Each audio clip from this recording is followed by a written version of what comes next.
Now, the legendary beginnings of this great sequence of lives, the Bodhisattva's lives, begin eons and eons ago. I'm not sure how many.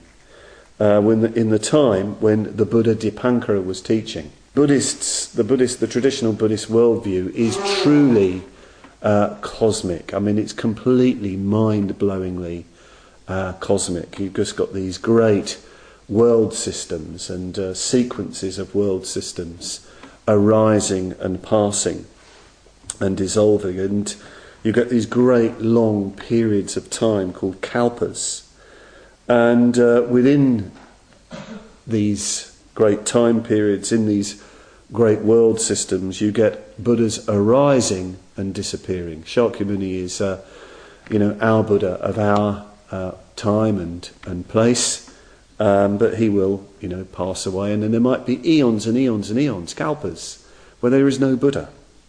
But a Buddha will come. It's part of the principle of things. Anyway, long ago, in the long distant past, there was this Buddha Dipankara, the light bringer.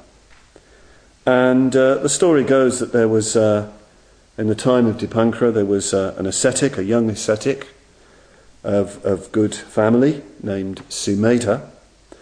And he'd spent many years meditating in retreat, and he was very near to personal enlightenment, some sort of personal enlightenment. And he went one day to the great city nearby to beg, and he notices that the city is all done up in a festive way. There's people lining the streets, everything looks very beautiful.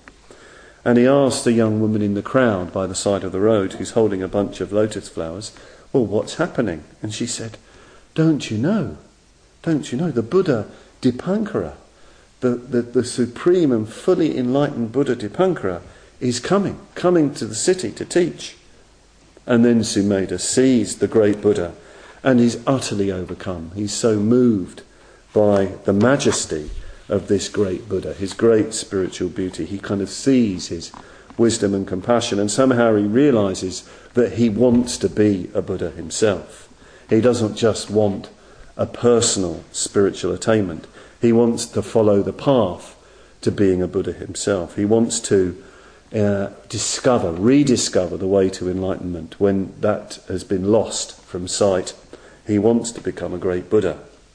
And he knows that it will involve a life devoted to extensive practice of the paramitas, generosity and so on. It will involve lifetime after lifetime of self